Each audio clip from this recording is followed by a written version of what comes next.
السلام عليكم ورحمة الله وبركاته. الحمد لله نحمده ونستعينه ونستغفره ونؤمن به ونتوكل عليه ونعوذ بالله من شرور أنفسنا ومن سيئات أعمالنا. من يهده الله فلا مضل له ومن يضلله فلا هادي له. ونشهد أن لا إله إلا الله وحده لا شريك له. ونشهد أن سيدنا ونبينا ومولانا محمدا عبده ورسوله الذي أرسله بالحق بشيرا ونذيرا وداعيا إلى الله بإذنه وسراجا منيرا. أما بعد فقد قال الله تعالى في كلامه المجيد وفرقانه الحميد: أعوذ بالله من الشيطان الرجيم. بسم الله الرحمن الرحيم. ومن أعرض عن ذكري فإن له معيشة ضنكا ونحشره يوم القيامة أعمى. قال رب لم حشرتني أعمى وقد كنت بصيرا. قال كذلك أتتك آياتنا فنسيتها وكذلك اليوم تنسى. صدق الله العظيم. اللهم صل على سيدنا ونبينا ومولانا محمد وعلى آله وأصحابه وبارك وسلم. মুআজ্জাজ ও মুহতারাম জনাব সদর, উপস্থিত উলামায়ে কেরাম, অত্রাঞ্চলের বিভিন্ন এলাকা থেকে আগত শ্রদ্ধেয় মুরব্বিয়ান আজম, অন্যান্য সুধীমণ্ডলী ও আমার দিনী ভাইয়েরা, পর্দার অন্তরালে মা ও বোনেরা, আজকে হামিদপুর পূর্বপাড়া জামে মসজিদ কর্তৃক আয়োজিত মরহুম আমির হোসেন সাহেবের বাড়িতে যে ইসলামী সম্মেলন অনুষ্ঠিত হচ্ছে, যিনি এই আবহাওয়ার প্রতিকূলতা সত্ত্বেও আবহাওয়ার প্রতিকূলতাকে উপেক্ষা করে আজকের এই ইসলামের ডাকে সাড়া দিয়ে ইসলামী মাহফিলে আসার তৌফিক যিনি দান করেছেন, সেই মহান রব্বুল আলমিনের শুকরিয়া জ্ঞাপন করে সর্বাগ্রে আওয়াজ করে বলি আলহামদুলিল্লাহ। অনেক উলামায়ে কেরাম যাদেরকে দাওয়াত দেওয়া হয়েছে অনেকে এসে গেছেন, বাকিরা আসছেন। আমি আপনাদের সম্মুখে খুব অল্প সময়ে যে আয়াত আমি আপনাদের সম্মুখে তিলাওয়াত করেছি, এই আয়াত থেকে কিছু কথা আপনাদের সম্মুখে পেশ করার চেষ্টা করব, কোনো ভূমিকা ছাড়াই। আল্লাহ রাব্বুল আলামিন এই আয়াতের মধ্যে পরিষ্কার বলে দিয়েছেন যে কোন মানুষগুলি দুনিয়ার জীবনে অশান্তিতে নির্যাতিত হবে, অশান্তি ভোগ করবে, কোন মানুষগুলি অশান্তিতে থাকবে দুনিয়াতে। হাজারো হাজারো লাখো লাখো কোটি কোটি শত শত কোটি হাজার হাজার কোটি থাকার পরেও দুনিয়ার জীবনটা তার অশান্তিময় হবে। কোন মানুষগুলি কবরে গেলে পরে কবর একদিক থেকে আরেক দিকে চাপ দিয়ে তাকে একবারে লন্ডভন্ড করে ফেলবে। কোন মানুষগুলি কিয়ামতের ময়দানে পৃথিবীতে তারা ভালো ছিল কিন্তু কিয়ামতের ময়দানে তারা অন্ধ হয়ে উঠবে। এই মানুষগুলি কারা? আর কোন মানুষগুলি দুনিয়াতেও তার অর্থ সম্পদ বেশি হোক অথবা কম হোক, সুখে স্বাচ্ছন্দ্যে সচ্ছলতার সঙ্গে তারা চলবে, কবরের জীবনে তারা শান্তিময় জীবন যাপন করবে, পরকালীন জীবনে তারা খুশিতে কবর থেকে উঠবে, আর উঠার পরে তার জন্য যানবাহন প্রস্তুত পাবে, যানবাহনে আরোহণ করবে, আর সেই যানবাহন তাকে আল্লাহর দরবার পর্যন্ত পৌঁছে দিবে। যে বলুন সুবহানাল্লাহ। এই আয়াত থেকে সংক্ষিপ্ত করে এই কথাগুলি আমি আপনাদের সম্মুখে পেশ করব। প্রথমে আল্লাহ রাব্বুল আলামিন আয়াতের অনুবাদ আল্লাহ বলছেন, ওমান আ'রাদা আন যিকরি ফাইন্না লাহু মাঈশাতান দানকা। যে কোনো ব্যক্তি, ওমান সে বাংলাদেশি হতে পারে, আমেরিকান হতে পারে, পাকিস্তানি হতে পারে, ভারতের হতে পারে, পৃথিবীর যে কোনো দেশের যে কোনো ব্যক্তি, শিক্ষিত অথবা অশিক্ষিত, আলেম অথবা জাহেল, পুরুষ অথবা মহিলা, খুব বেশি জ্ঞানী অথবা কম জ্ঞানী, উচ্চশিক্ষিত অথবা কম শিক্ষিত, সমস্ত মানুষকে এই ওমান শব্দটাকে শামিল করেছে। আল্লাহ পাক বলেন, ওমান আ'রাদা, যে কোনো ব্যক্তি পৃথিবীর, সে মুখ ফিরিয়ে নিবে আন যিকরি, আমার স্মরণ থেকে, আমার জিকির থেকে, আমার স্মরণ থেকে যদি কেউ মুখ ফিরিয়ে নেয়। জিকির থেকে কি অর্থ? 5টা 6টা 7টা অর্থ আছে জিকিরের। আমি তার তর্জমাটা এটাই করলাম, যে কোনো পৃথিবীর যে কোনো ব্যক্তি যদি আমার স্মরণ থেকে যদি তার মুখটাকে ফিরিয়ে নেয়, আমার স্মরণ না করে, ফাইন্না লাহু মাঈশাতান দানকা, তাহলে ওই ব্যক্তিটা দুনিয়ার জীবনটা খুবই সংকীর্ণ হবে, দুনিয়ার জীবনটা তার অশান্তিময় হবে।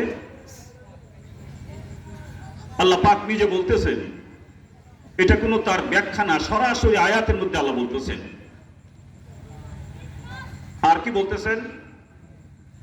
ওয়ানাহশুরুহু ইয়াওমাল কিয়ামাতি আ'মা,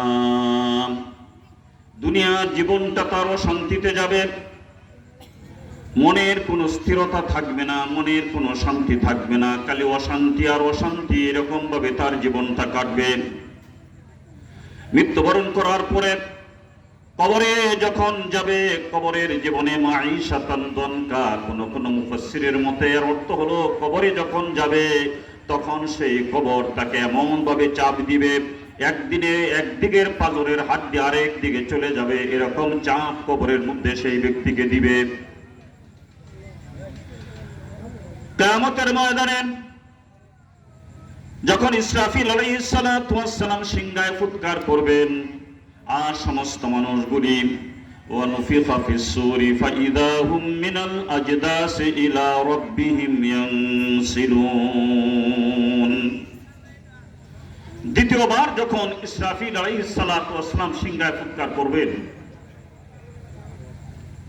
তখন সেই মানুষগুলি যারা কবরে থাকবে, মুসলিম অমুসলিম নির্বিশেষে সমস্ত মানুষগুলি সেই কিয়ামতের দিয়ে সিংহায় ফুৎকার দেওয়ার পরে মিনাল আজদাসি ইলা রাব্বিহিম ইয়ানসিলুন। আজদাস মানে কবর, তাকে সেই কবরের মধ্যে রাখা হয়েছে, অথবা কবরে রাখা হয় নাই, যেখানে সে ছিল সেখান থেকেই আল্লাহ রাব্বুল আলামিন তাকে উত্তোলন করবেন, কবর থেকে সে উঠবে, ইলা রাব্বিহিম ইয়ানসিলুন, আর কবর থেকে উঠে তার রবের কাছে দৌড়ে দৌড়ে সে হাজির হতে থাকবে। বলুন সুবহানাল্লাহ। যখন কবর থেকে উঠবে, কিয়ামতের ময়দানে যখন কোটি কোটি মানুষ, আদম আলাইহিস সালাম থেকে শুরু করে কিয়ামত অবধি যত মানুষ পৃথিবীতে আসবে, সমস্ত মানুষ যখন কিয়ামতের ময়দানে উঠবে, তখন ওই ব্যক্তিটা, যে ব্যক্তিটা আমার জিকির থেকে বিমুখ হয়েছিল, আমার জিকিরের দ্বার দাঁড়ে নাই, আমার আদেশের দ্বার দাঁড়ে নাই, আমাকে সে আমার বিধানগুলিকে পালন করে নাই, ওই ব্যক্তিটা কবর থেকে যখন উঠবে, তখন অন্ধ হয়ে, অর্থাৎ অন্ধ অবস্থায় সে কবর থেকে উঠবে। জুড়ে বলুন নাউজুবিল্লাহ। সে অন্ধ হবে। যখন সে অন্ধ অবস্থায় কিয়ামতের ময়দানে উঠবে, দেখবে সব মানুষ, তাদের চোখ আছে, তারা দেখতেছে, কিন্তু সে দেখে না, সে অন্ধ। তখন সে আল্লাহর কাছে বলবে, قال ربي لما حشرتني أعمى وقد كنت بصيرا ও আমার রব, তুমি আমাকে কেন কিয়ামতের দিন অন্ধ করে কবর থেকে তুললে? আমি যখন দুনিয়ায় ছিলাম তখন তো আমার দৃষ্টিশক্তি ছিল, দৃষ্টিশক্তি সম্পন্ন আমি ছিলাম, আমি তো দেখতাম, আমার তো দৃষ্টিশক্তি ছিল, কিন্তু আজকে তুমি কিয়ামতের ময়দানে আমাকে অন্ধ করে কেন তুললে? এই ব্যক্তি যখন আল্লাহ রাব্বুল আলামিনের কাছে এই কথাটা বলবেন, এবার তার উত্তরে আল্লাহ রাব্বুল আলামিন তিনি বলবেন, ক্বালা কাযালিকা আতাতকা আয়াতুনা ফানাসিতাহা। আল্লাহ বলবেন, দুনিয়াতে যখন তুমি ছিলে তখন আমার নিদর্শন, আমার আয়াত, আমার কুরআন তোমার কাছে গিয়েছিল, এগুলিকে তোমার জীবনে বাস্তবায়ন করার জন্য তুমি তোমার ব্যক্তি জীবনেও বাস্তবায়ন করো নাই, তোমার পারিবারিক জীবনেও বাস্তবায়ন করো নাই, তোমার দাম্পত্য জীবনেও বাস্তবায়ন করো নাই, তোমার সেই রাজনৈতিক জীবনেও বাস্তবায়ন তুমি দেখো নাই, আমার বিধানগুলি দেখো নাই, আমার সেই নিয়ম কানুনগুলি তুমি দেখো নাই, তুমি অন্ধ সেজেছিলে।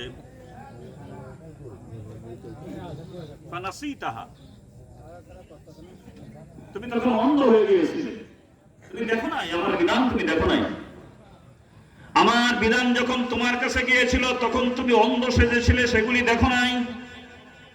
যেমন তুমি অন্ধ সেজেছিলে, আমিও আজকে কাযালিকাল ইয়াউমা তুনসা, তুমি যখন আমার কোরআনকে ভুলে গিয়েছিলে, আমার বিধান ভুলে গিয়েছিলে, আজকেও আমি তোমাকে ভুলে গেলাম। জোরে বলুন নাউযুবিল্লাহ। এটা হলো তার শাব্দিক তর্জমা। এখন আসুন, আল্লাহ বলছেন যে নাকি আমার জিকির থেকে এরাজ করবে। জিকির কাকে বলে? এখানে মুফাসসিরিন কেরামগণ যদিও 6টা 7টা অর্থ জিকিরের আছে, 2টা অর্থকে প্রাধান্য দিয়েছেন। একটা হলো জিকির থেকে মুরাদ হলো কোরআন। জিকির থেকে মুরাদ হলো, যারা বলুন কি? কোরআন। জিকির থেকে মুরাদ কি? কোরআন। জিকির থেকে যদি কোরআন মুরাদ হয় তাহলে এই তাফসীরটা করলে তার অর্থ হবে মান আরাজা আন জিকরি, পৃথিবীর যে কোনো ব্যক্তি সে যদি আমার কোরআন থেকে দূরে চলে যায়, কোরআন থেকে মুখ ফিরিয়ে নেয়, কোরআন সে পড়েও নাই, কোরআন সে বুঝেও নাই, কোরআনের আমলও করে নাই, কোরআনের বিধান সে সমাজে বাস্তবায়নও করে নাই, কোরআন থেকে সে মুখ ফিরিয়ে নিয়েছিল, কোরআনকে বাদ দিয়া সেই জায়গায় অন্য বিধান, অন্য আইডিওলজিকে সে সেটাই সেই জায়গায় স্থাপন করেছিল।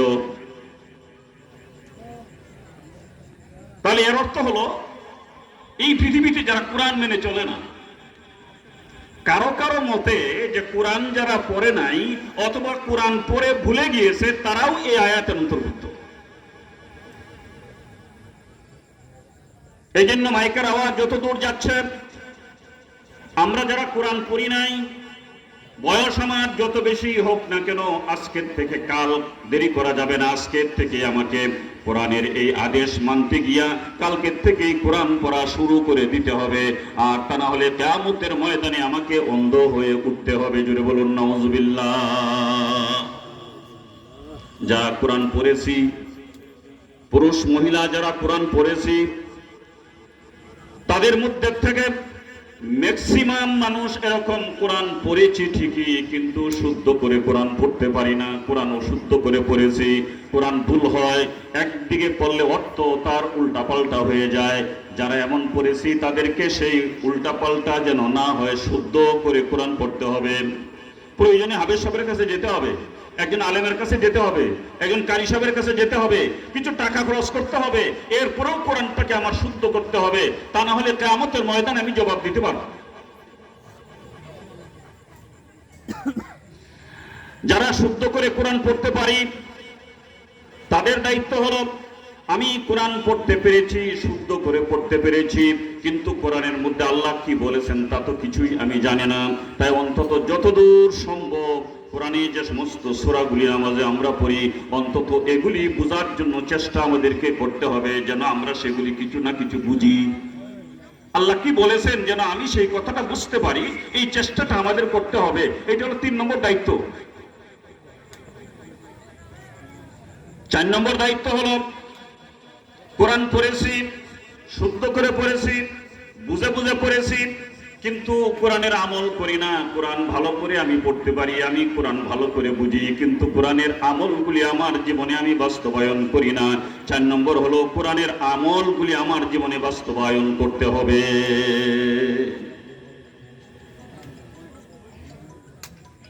কারো কারো মতে জিকির থেকে মুরাদ হলো মুহাম্মদুর রাসূলুল্লাহ সাল্লাল্লাহু আলাইহি ওয়াসাল্লাম। তাহলে এই আয়াতের অর্থ হবে মান আ'রাযা আন যিকরি, জিকির থেকে মুরাদ হলো মুহাম্মদুর রাসূলুল্লাহ সাল্লাল্লাহু আলাইহি ওয়াসাল্লাম। তাহলে অর্থ হবে যদি পৃথিবীর যে কোনো ব্যক্তি সে যদি মুহাম্মদুর রাসূলুল্লাহ সাল্লাল্লাহু আলাইহি ওয়াসাল্লামের জীবন থেকে যদি নিজে মুখ ফিরিয়ে নেয়, রাসূলের ইতাআত যদি না করে, রাসূলের আনুগত্য যদি না করে, রাসূলকে নিজের আদর্শ হিসেবে যদি সে গ্রহণ না করে, ফাইন্না লাহু মাঈশাতান দানকা, তাহলে তার জীবনটা হবে অত্যন্ত সংকীর্ণ জীবন হবে। তাহলে এই অনেক লম্বা আলোচনার থেকে আমি সংক্ষিপ্ত যে সাবস্টেন্স যেটা বললাম, তার সারমর্ম যেটা বললাম, তার অর্থ হলো এই যে কুরআন এবং মুহাম্মদুর রাসূলুল্লাহ সাল্লাল্লাহু আলাইহি ওয়াসাল্লাম দুইটা ওতপ্রোতভাবে জড়িত। কোরআন হলো থিওরিটিক্যাল, আর কোরআনের থিওরিটাকে বাস্তবায়ন করেছেন, প্র্যাকটিক্যাল করেছেন মুহাম্মদুর রাসূলুল্লাহ সাল্লাল্লাহু আলাইহি ওয়াসাল্লাম। তাইলে আমাদের জীবনের যতগুলি অধ্যায় আছে সমস্ত জীবনে কোরআনের বিধান আমাদের সমাজে চালু করতে হবে, বাড়িতে চালু করতে হবে, রাষ্ট্রে চালু করতে হবে, সংসদ ভবনে চালু করতে হবে, আন্তর্জাতিক পরিমণ্ডলে চালু করতে হবে। সর্বাবস্থায় কোরআনের বিধান চালু করার জন্য এটা আমি ব্যক্তিগতভাবে পারবো না। নামাজ, রোজা, হজ, যাকাত আমি ব্যক্তিগতভাবে পারি, আর বাকিগুলি ব্যক্তিগতভাবে না পারলেও সমষ্টিগতভাবে চেষ্টা করতে হবে। চেষ্টা করে যদি আমি না পারি তাহলে আল্লাহর কাছে জবাব দিতে পারবো। আর যদি চেষ্টাও যদি না করি কোরআনের বিধানকে কায়েম করার জন্য, তাহলে আল্লাহ রাব্বুল আলামিনের কাছে আমার কোনো জবাব থাকবে না। রাজি আছেন? চেষ্টা করতে রাজি আছেন? কারা কারা রাজি আছেন? আল্লাহ সবাইকে তৌফিক দান করুন। এই যে আমাদের দেশের এক পরিবর্তন হলো, রাজনৈতিক পরিবর্তন হয়েছে না? হয়েছে না? হয়েছে কিনা? সবাই খুশি, ঠিক কিনা? সামনে ঠেলা আছে। হুয়াল্লাযী জাআলাকুম খালাইফাল আরদি ওয়া রাফা'a বা'যাকুম ফাওকা বা'যিন দারাজাতিন লিয়াবলুয়াকুম ফীমা আতাকুম ইন্না রাব্বাকা সারিউল ইকাব ওয়া ইন্নাহু লাগাফুরুর রহিম।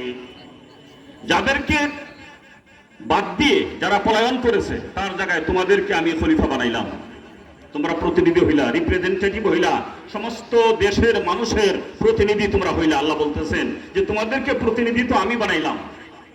কে বানাইছেন? ওয়ারাফা বা'যাকুম ফাওকা বা'যিন দারাজাত, আর কিছু সংখ্যক মানুষকে আমি তাদের মর্যাদা আর কিছু সংখ্যক মানুষের উপর বাড়িয়ে দিয়েছি। সবার মর্যাদা এক ধরন না, সবার ক্ষমতা এক ধরন না, সবার বুদ্ধি এক ধরন না। কিছু সংখ্যক মানুষের উপর বাকিদেরকে আমি ক্ষমতা বাড়িয়ে দিয়েছি। এটা আমি করে দিয়েছি, এই বেশকমটা আমি আল্লাহ করে দিয়েছি, ক্ষমতা আমি দিয়েছি। আল্লাহ পাক নিজে বলতেছেন কেন দিয়েছি?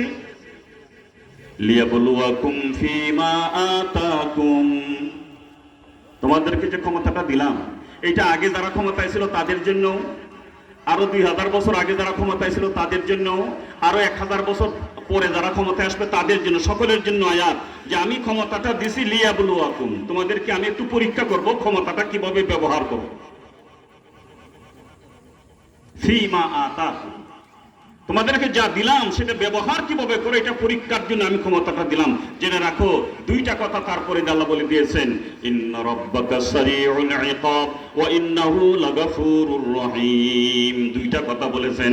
একটা হলো ক্ষমতার যদি অপব্যবহার করো, তুমি অত্যাচার, অবিচার, নির্যাতন যদি করো, ক্ষমতার অপব্যবহার করো, সারিউল ইকাব, আল্লাহর শাস্তিটা অত্যন্ত দ্রুত এসে যায়, অত্যন্ত দ্রুত। দেখেন নাই আমরা, আপনারা দেখেন নাই গত অবস্থাটা দেখেন নাই কত দ্রুত আসছে? 1 ঘন্টাও সময় পাওয়া যায় নাই, 1 ঘন্টার আগেই দেশ ছেড়ে চলে যেতে হয়েছে। এটা অত্যন্ত দ্রুত আল্লাহ রাব্বুল আলামিন এমন পাকড়াও করেছেন, ইন্না রাব্বাকা সারিউল ইকাব, খুব শাস্তিটা খুব দ্রুত আমি দিয়ে দেই, তোমাকে এদিক সেদিক তাকাবার সময় আমি দেই না, আমি অপেক্ষা করি, সুযোগ দেই, তারপরে যখন ধরি তখন একবারে সারিউল ইকাব, খুব তাড়াতাড়ি আমি ধরে ফেলি। কথা ঠিক না বেঠিক? এখন যারা আসবে তারাও যদি এরকম হয়, তাদের জন্য ওইটাই, তাদের জন্য ওইটাই, একই কথা করবে। আর যদি তুমি চেষ্টা করো, তুমি চেষ্টা করে যদি অকৃতকার্য হও, তুমি অপারগ হও, তোমার বুদ্ধিমত্তা দিয়ে তুমি চেষ্টা করেছো কিন্তু পারো নাই, ওয়া ইন্নাহু লাগাফুরুর রহিম, তাহলে শাস্তি দিবেন না। আল্লাহ রাব্বুল আলামিন বলেন, তোমার যেমন ইচ্ছাকৃত ত্রুটি বিচ্ছুতি হয়ে গেছে, তোমার ব্যক্তি জীবন চালাইতে গিয়া, পারিবারিক জীবন চালাইতে গিয়া, রাষ্ট্র চালাইতে গিয়া তোমার যে অনিচ্ছাকৃত ভুল ত্রুটিগুলি হয়ে গিয়েছে, ওয়া ইন্নাহু লাগাফুরুর রহিম, এগুলিকে আল্লাহ রাব্বুল আলামিন ক্ষমা করে তোমাকে ক্ষমা করে দিবেন।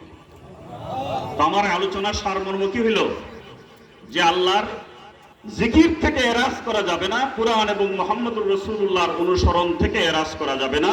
আর এটা বাস্তবায়ন করতে হবে একবারে বাড়ির থেকে শুরু করে সংসদ ভবন পর্যন্ত, আমরা যাতে করে সামনের সময়টাকে কাজে লাগিয়ে ইসলামকে আমরা ক্ষমতায় দেখতে পাই, এমন অবস্থা যেন আমরা সৃষ্টি করতে পারি। আমরা রাজি আছি তো ইনশাআল্লাহ? আল্লাহ পাক সকলকে তৌফিক দান করুন, যদি বলুন আমিন। অনেক উলামায়ে কেরাম, আমি সংক্ষিপ্ত করে আয়াত থেকে কিছু কথা আপনাদের সম্মুখে পেশ করলাম। আল্লাহ পাক যেন এগুলি আমাদেরকে বাস্তবায়ন করার তৌফিক দান করেন, বলুন আমিন। আখিরু দাওয়ানা আনিল হামদুলিল্লাহি রাব্বিল আলামিন, ওয়াসসালাতু ওয়াসসালামু আলা খাইরি খালকিহি মুহাম্মাদিন ওয়া আলিহি ওয়া সাহবিহি আজমাইন, ওয়াল হামদুলিল্লাহি রাব্বিল আলামিন। আসসালামু আলাইকুম ওয়া রাহমাতুল্লাহ।